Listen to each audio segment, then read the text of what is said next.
কৃষ্ণ জন্মাষ্টমী আৰু জন্মাষ্টমী উপলক্ষে দেখা গৈছে যে ৰাজ্যসমূহৰ যি মঠ মন্দিৰ আছে মঠ মন্দিৰসমূহত পুৱাৰ পৰা আচলতে ভক্তিৰসৰ অমিয়া গৈছে আৰু ব্যতিক্ৰম নহয় ঐতিহাসিক মইনাপুৰীয়া বৰনামঘৰ আৰু এই মুহূৰ্তত মই মইনাপুৰীয়া বৰনামঘৰত উপস্থিত আছোঁ। যোৰহাট জিলাৰ অন্যতম এখন পীঠস্থান মইনাপুৰীয়া বৰনামঘৰ আৰু মইনাপুৰীয়া বৰনামঘৰত কেৱল কৃষ্ণ জন্মাষ্টমী বুলিয়ে নহয় ভাদ মাহৰ পবিত্ৰ ভাদ মাহৰ প্ৰথম দিনটোৰ পৰাই ইয়াত পাল নামৰ আৰম্ভ হৈছে, মাহজোৰা পাল নামৰ অনুষ্ঠিত হৈছে।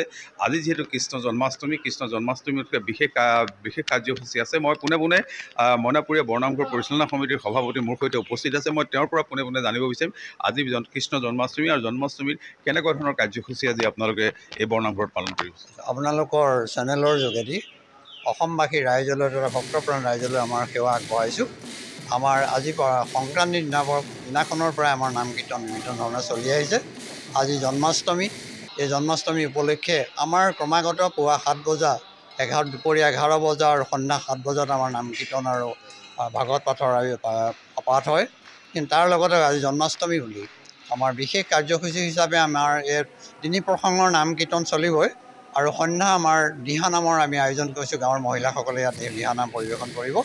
তেনেদৰে বিভিন্ন কাৰ্যসূচীৰ সৈতে বিভিন্ন শ্ৰদ্ধাৰে সৈতে মইনাপুৰীয়াবাসীয়ে সকলোকে সেৱা আগবঢ়াব। ধন্যবাদ জনাইছোঁ। মই পুনে মোৰ সহযোগীক ভিতৰৰ দৃশ্য দেখুৱাবৰ কাৰণে অনুৰোধ জনাইছোঁ। ঐতিহাসিক মইনাপুৰীয়া বৰনামঘৰ ইয়াৰ ভিতৰৰ দৃশ্য আৰু ইতিমধ্যে দেখা গৈছে যে পুৱাৰ পৰা বিভিন্ন প্ৰান্তৰ পৰা ভক্তসকল আহিছে। নেদেখাজনৰ ওচৰত শৰণাপন্ন হৈছে। এই কথা ক'ব লাগিব যে এই মইনাপুৰীয়া নামঘৰৰ এক ইতিহাস আছে। নৃসিংহ মুৰাৰী খ্যাত এই মইনাপুৰীয়া বৰনামঘৰ। এই বৰনামঘৰত যি আশালৈ আচলতে আশীষ গ্ৰহণ কৰে সেই আশা তেওঁলোকৰ পূৰণ হয়।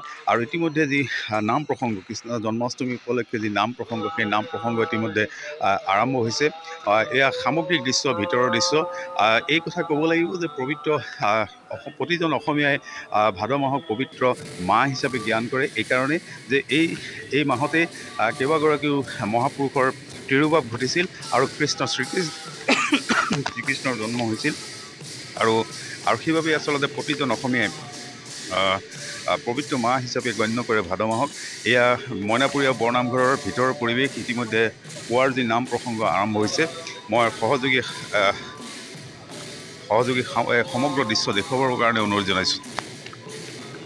আৰু এয়া মইনাপুৰীয়া বৰনামঘৰৰ পৰিৱেশ আমি আপোনালোকক দেখুৱাইছোঁ। আৰু মইনাপুৰীয়া বৰনামঘৰ, আঠখেলীয়া নামঘৰ, ঢেকীয়াখোৱা বৰনামঘৰ প্ৰায় প্ৰতিটো নামঘৰ আৰু সত্ৰতেই আজি জন্মাষ্টমী পালন কৰা হৈছে। 3 নাম প্ৰসংগ চলিছে, দিহানামৰ আয়োজন কৰা হৈছে। মুঠৰ ওপৰত এতিয়া আধ্যাত্মিক পৰিৱেশৰ মাজেৰে ভক্তসকলে আজি দিনটোত ৰাজ্যজুৰি জন্মাষ্টমী পালন কৰিছে।